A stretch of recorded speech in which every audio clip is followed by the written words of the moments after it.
So whether you were too young to experience this like I did on opening night in a theater, or you just want to take a trip back with me 30 years ago when this came out, welcome to my What Was It Like Watching Scream in the Theater for the first time in 1996 video. I don't know if that's going to be the title of the video, but yeah. And if you haven't seen Scream, really?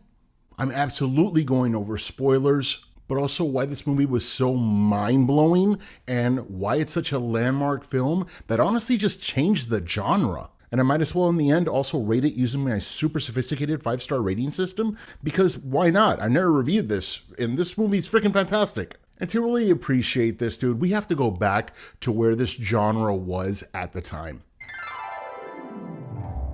It was all about slasher flicks, and even though they were fun, it was very formulaic. The first one was always great, which gave us just the icons like Freddy, Jason, Michael, Chucky. You can go on and on, bro, Leatherface.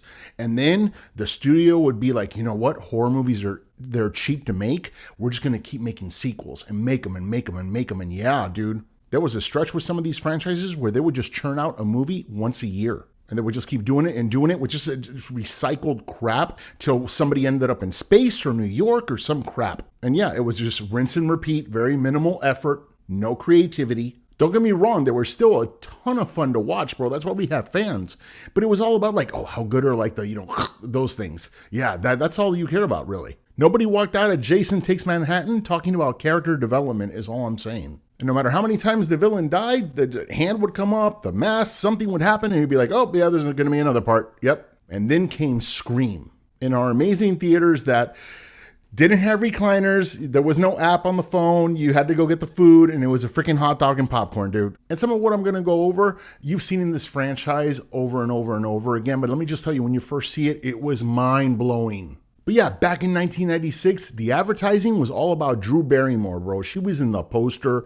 She was in the commercials. Yeah, bro, it was Drew Barrymore. She was the only big name in this entire freaking movie. Everybody else was people you never heard of. And people were going to go see this because all you had to say was horror movie and Wes Craven. And people were going to, yeah. And the first mind-blowing thing about this movie, dude, the freaking writing. The movie starts, Drew Barrymore picks up the phone and she starts having a conversation with Ghostface. You don't even know what Ghostface is. And they just start having this conversation about movies. And the first thing that blows your mind is they're talking about horror movies. Like the other horror movies that we've all seen and grown up with actually exist in this movie. She's talking about Freddy, Jason, Leatherface. And I'm just like, I know it's stupid to be mind blown about this now, but understand that's never happened. And even the conversation where Drew Barrymore's, yeah, the first one's always great, but the sequels always suck. And it's like, bro, she is us. So this is incredibly clever and amazing writing by Kevin Williamson, who, by the way, is coming back as the writer for Part 7 and director. So yeah, that's exciting.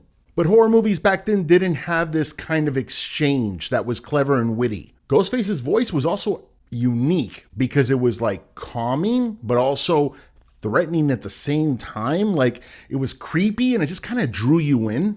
And it being the first one, you didn't know it was a voice box, dude. So you're thinking, okay, who's making this voice? Next mind-blowing thing, bro, Drew Barrymore is the main character. And she gets taken out in the first 10 minutes.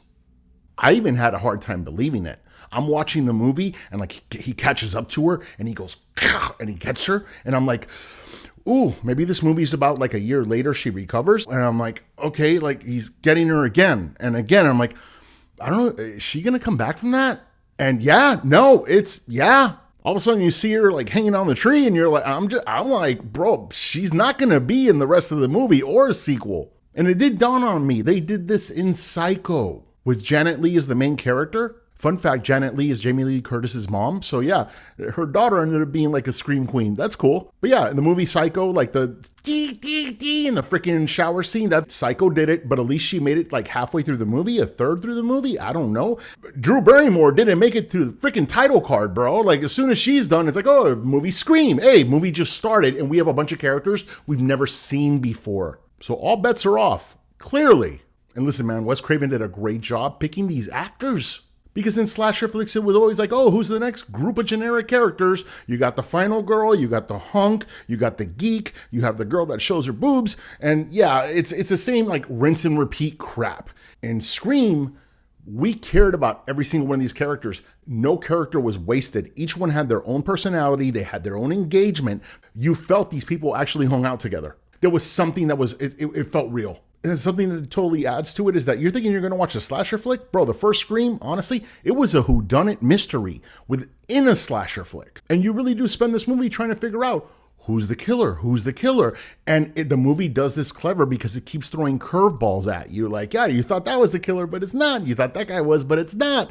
Again, this was fresh for its time. Also, keep in mind, through the whole time you're seeing this for the first time, you're looking for one killer. And the beautiful thing about this movie is you're thinking it might be the principal, it might be the mechanic, it might be the cop, it might be the this, it might be the that. And not to jump too far ahead, but it's cool to realize at the end, it was in the core group, yes. Not some side character. More on that later. Something else that I love that we were not used to is that in this movie, the slasher, they run. And also they weren't perfect. They weren't a machine, bro. Like if you kicked them, they were like, you know what I mean? Because it does let you know it really is just a guy that put on a costume and has a freaking knife, which does open it up to it could be anyone. And it is nice to see a chase, dude. One of my biggest complaints about the old school slasher flicks, even watching them at the time, was that you could be an Olympic runner, freaking have a 3-mile head start, bro. You're sprinting your ass off for your life. Jason, Michael, they're just like walking like this, and suddenly they come out of a freaking tree and chop you like 3 miles down the road. How'd that even happen? How? So the killer running after you here felt fresh. It felt refreshing. Maybe not for Drew Barrymore, but I thought it was cool. And listen, one of the best weapons Scream used against its audience when you saw the first one for the first time was that you were looking for one killer the whole time. So the movie would play with you, bro, where Billy was like guilty as could be, but then Ghostface would just show up and like Billy was right around the corner and you're like, well, it's not Billy. And it would happen, bro. This movie would mess with you and it was so much fun. And because of the way they could mess with the audience, the two killers were main characters, main people in the core little group that was always around. And something I didn't like about other Scream sequels is that it would be like, it was like a side character. And it's like, it felt kind of cheap because here it was just like, yeah, magical. And one of the things, again, was trying to figure out who's making that voice. So when Sydney goes up and runs into Stu and Stu freaking pulls out the freaking box, I'm like, I know you've seen it in 6 films already, but I'm just telling you at the time, it was like freaking chef's freaking kiss, dude. And honestly, guys, as a horror movie fan, as a genre fan, something that I love about that with the two killers, it's like the killers in the front and the killers in the back and the killers in the this and the killers in the that. Understand, at the time, you're just thinking, oh yeah, horror movie. That's the slasher's always there. It's what it is. But then you realize, fuck, you just made it make sense. So that's special, dude. Everyone left the theater freaking satisfied. Whenever anyone talked about Scream or said, hey, did you see Scream? Nobody was ever like, oh yeah, it was all right. Everyone was like, oh yeah, it was so good. This and that. And understand, dude, what I love about this film, what made Scream so freaking special, it gave us a movie, a horror movie, a slasher flick that tried to be more. It didn't treat its audience like they were stupid. And it's like after you see this, you can't help but call out formulaic lazy crap in other movies, which forced, in my opinion, studios to not always make great horror movies, but they tried to bring the quality up a little bit. You know what I mean? You didn't have Jason going to Manhattan anymore. You didn't have a freaking leprechaun in space or some shit, or the Hood or any of that. Or maybe that was after this. I don't know. The Leprechaun fucking sucks. Sorry. When it comes to creativity and daring to do something just so different at the time, basically turning this genre on its head at a time that it was as stale as it could possibly be, Scream was just that special film. I even have the doll. Thank you, Ghostface. Guys, what was your favorite thing about 1996's Scream? Let me know in the comments. I'm also going to do a Scream 7 spoiler-free review, and I might even do an out-of-the-theater reaction, depending how the movie is. So yeah, please like, subscribe, and whatever, all the stuff that I have, and thanks for watching.